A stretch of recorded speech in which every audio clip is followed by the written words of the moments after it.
मूंगफली की इतनी बढ़िया मिठाई कि खाकर कोई ये नहीं कह सकता कि इस मिठाई को हमने मूंगफली से बना के तैयार किया है।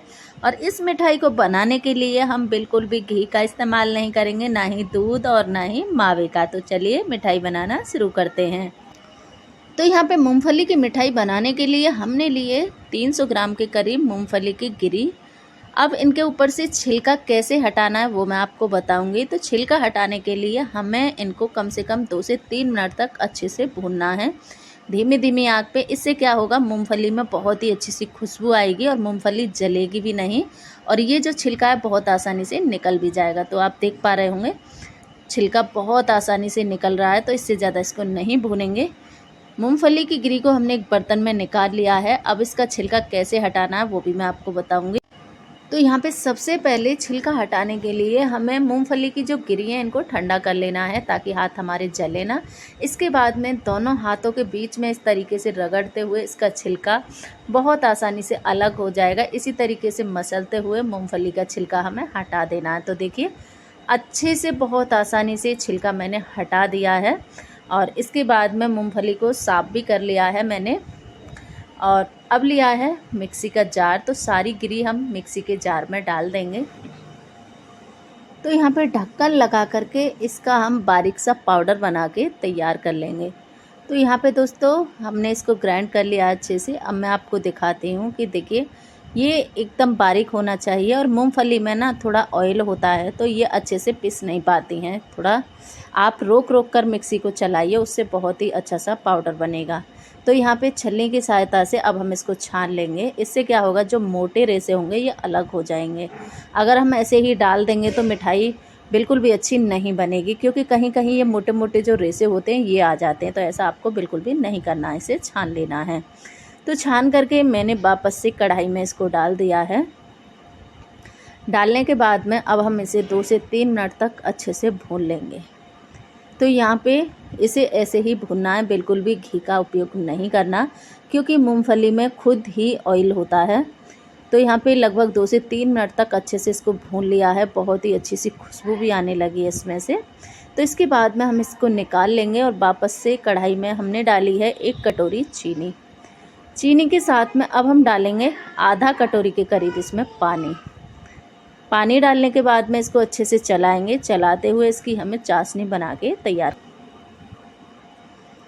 तो यहाँ पे चाशनी को हमें अच्छे से पका लेना है जब तक चाशनी एक तार वाली नहीं बन जाती। तो दोस्तों यहाँ पे अब हम चेक करेंगे, देखिए तार बहुत अच्छे से बनने लगा है। तो इससे ज़्यादा चाशनी को नहीं पकाएंगे। चाशनी हमारी एकदम परफेक्ट है मिठाई बनाने के लिए।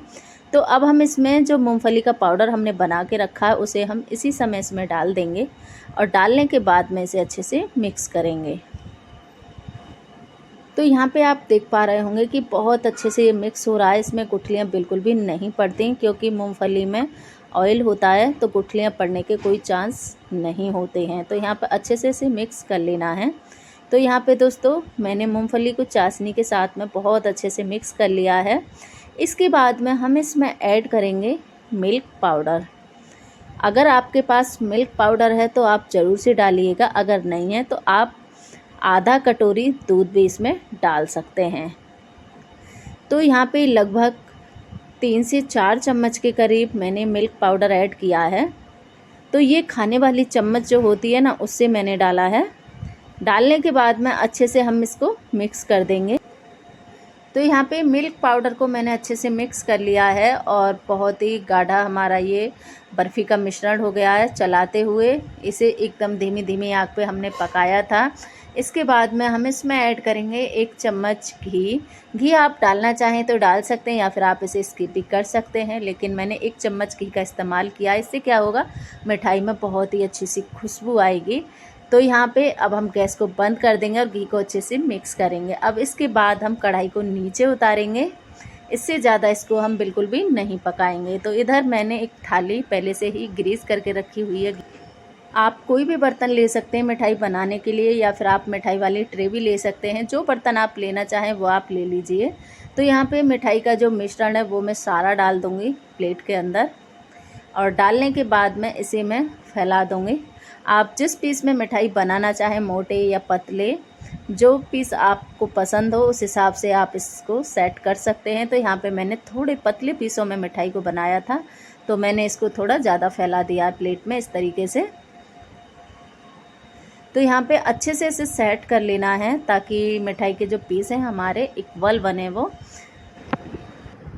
तो यहाँ पे अच्छे से मैंने इसको फैला लिया चारों तरफ। इसके बाद में हम इसे अच्छे से सेट कर देंगे ताकि हमारी जो मिठाई है दिखने में अच्छी लगे। तो यहाँ पे स्पैचुला की सहायता से मैं इसको इस तरीके से थोड़ा सा चिकना कर दे रही हूँ। और आप चाहें तो आप इस मिठाई को 10 से 15 मिनट तक फ्रिज में रख के छोड़ सकते हैं अगर आपको थोड़ी जल्दी है, या फिर आप 10 मिनट के लिए बाहर ही रख के छोड़ दीजिए, उससे भी बहुत अच्छे से ये सेट हो जाएगी और ज़्यादा समय नहीं लगता है इस मिठाई को सेट होने में। तो यहाँ पे देखिए कैसे मैंने इसको एकदम चिकना कर लिया है ऊपर से, ताकि जब हम इसके पीस काटें तो एकदम अच्छे और बहुत ही चिकने से हमारे पीस बन के तैयार हों। इधर मैं थोड़ा सा चांदी का वर्क भी लगा दूँगी इसके ऊपर। आप किसी भी ड्राई फ्रूट से इसको डेकोरेट कर सकते हैं, या फिर आप चांदी का वर्क भी लगा सकते हैं, या फिर आप इसे ऐसे ही छोड़ सकते हैं। तो यहाँ पे मैंने चांदी का वर्क लगा दिया है। लगाने के बाद में स्पैचुला की सहायता से इस तरीके से हल्का सा इसे दबा देंगे ताकि ये वर्क जो अच्छे से मिठाई के साथ सेट हो जाए। तो यहाँ पे इसे मैंने लगा दिया है। लगाने के बाद में 10 मिनट तक हम इसे ऐसे ही रख के छोड़ देंगे। फ्रिज में मैं नहीं रखूँगी, साइड में से रख करके छोड़ दूँगी इस तरीके। तो देखिए यहाँ पे 10 मिनट हो चुके हैं, मिठाई हमारी अच्छे से सेट हो चुकी है। इसके बाद हम इसकी कटिंग करते हैं। कटिंग आप अपने हिसाब से कर सकते हैं, जिस हिसाब के आपको पीसेस पसंद हो उस हिसाब से आप इसकी कटिंग कर सकते हैं। तो यहाँ पे मैं इस तरीके से पहले तो लंबे साइज में कट लगा रही हूँ। दोस्तों इस मिठाई को आप किसी भी फेस्टिवल पे बना सकते हैं, या फिर आपके घर पे कोई मेहमान वगैरह आए तो भी आप इस मिठाई को तुरंत से बना के दे सकते हैं, क्योंकि इस मिठाई को बनाने में ज़्यादा समय नहीं लगता है, ज़्यादा मेहनत भी नहीं लगती है। और सबसे ख़ास बात इस मिठाई की ये है कि इसे बनाने के लिए हमें ज़्यादा कुछ चीज़ों की ज़रूरत नहीं पड़ती है। घर में जो चीज़ हो आपके पास में उसी से आप इस मिठाई को बना के तैयार कर सकते हैं। तो एक पीस मैं आपको निकाल कर दिखाऊंगी कि देखिए कितनी अच्छी हमारी मिठाई बनी है, एकदम सॉफ्ट, मुंह में घुल जाने वाली।